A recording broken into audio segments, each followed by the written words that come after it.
Hello, welcome to the weekly news show. My name is Jean-Marc Lejean. We have 6 items on today's list, so let's count it.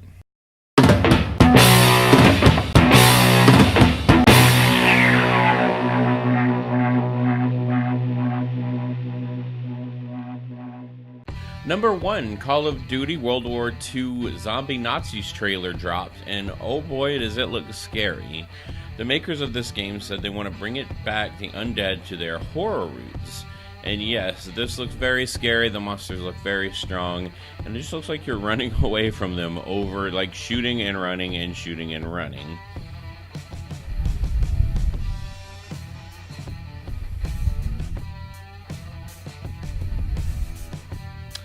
It looks great. They're trying to put people in horrific situations, so hopefully Nazi zombies will live up to the horror that they're trying to give us. Number 2, a sealed copy of Super Mario Bros. Went for $30,000.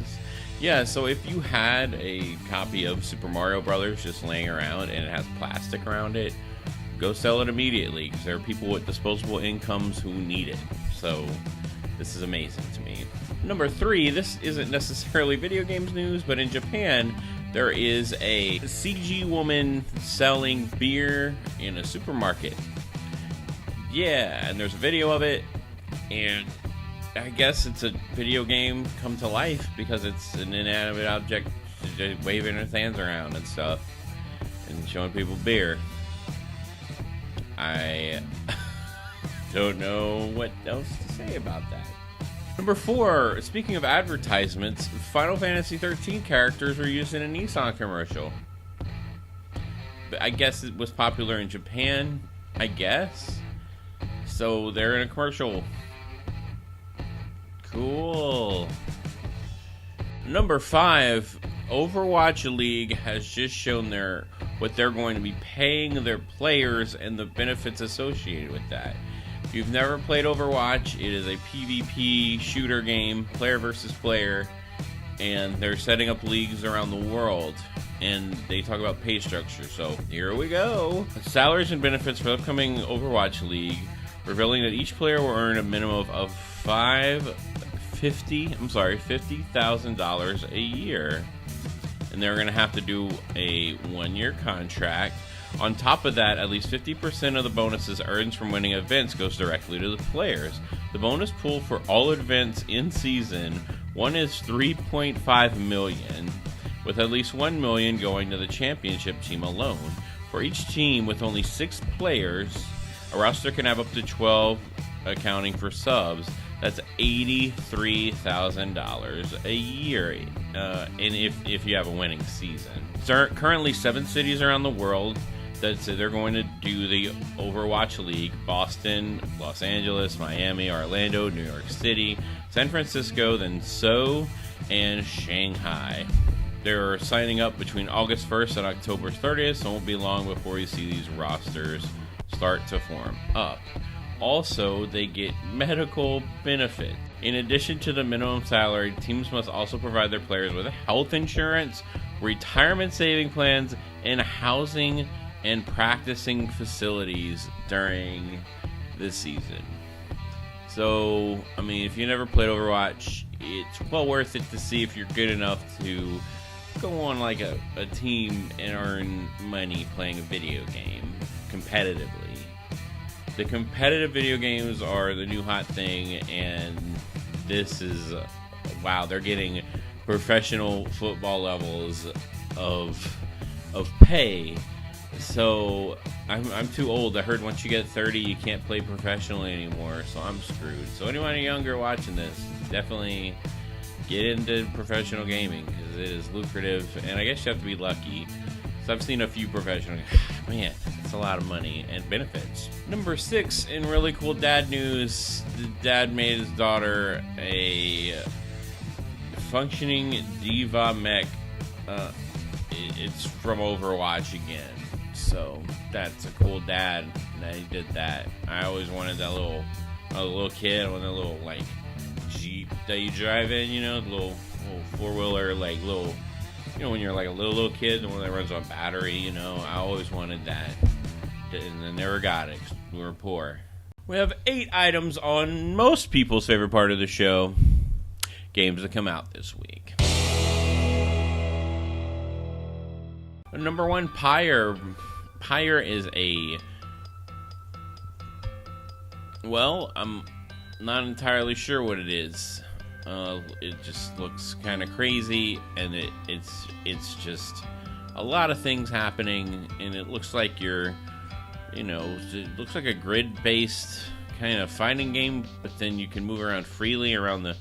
So I'm not entirely sure. It looks fun. The animations look great, but it just looks like a crazy go nuts game on the preview that I saw. This is nuts. Number 2, Avon Colony. Avon Colony is across the constellations and stars.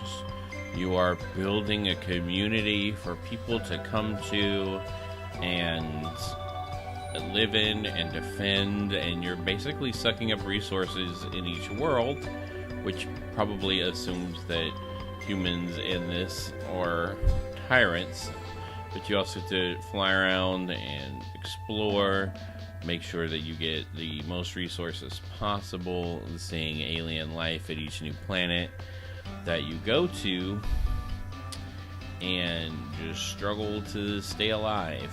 You also get attacked by alien creatures, which is shocking. No matter what planet you go on, you either get attacked by elements or aliens, which both start with an A.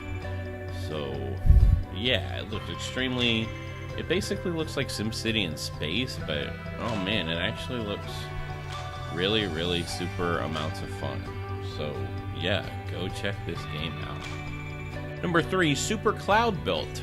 Super Cloudbuilt is a parkour running around game where you basically are trying to get the higher score than another player by doing super amounts of parkour with bombs. So you're using like bombs and jets on your back and going around. It looks really fun. It looks like if you had an hour to blow, well, let's just put on Super Cloudbuilt and I'm gonna run around and shoot things. Also, you shoot things in this game, so this is very interesting. I heard nothing about this, so it looks like one of the funnest games that is coming out, and yeah, it looks interesting. Number 4, Sunjured. Sunjured looks really messed up, and the art style looks really awesome. It's a 2D platformer where you're trying to basically go to the light side or dark side and are halted by enemies, and it turns into some crazy go nuts bullet hell shooter where you are just trying and struggling to stay alive. I have heard things about this game that it is extremely difficult. So if you're trying to play this game, watch out now. It's hard, and the animation just looks amazing on this game, but it is very, very difficult. Number 5, the new 2DS XL is coming out this week. I usually don't do this, but I decided to take some smaller games that are coming out, and since the 2DX XL is coming out, and go through a list of games for the 2DX and the Nintendo Switch. And not only that, I'm going to do it for PlayStation VR, because I was like, why not? So here we go. Number 6 is the 3DS titles.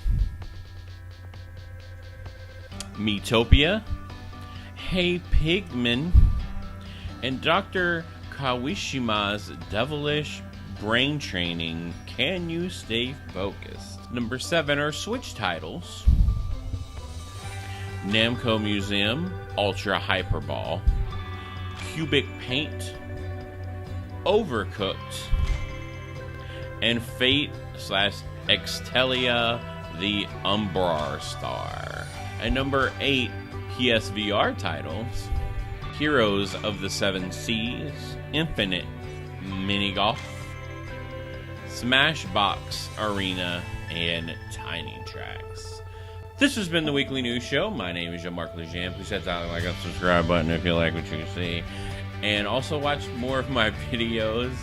Thank you for watching, and you have all the news now. Do whatever you want with it. Thanks for watching.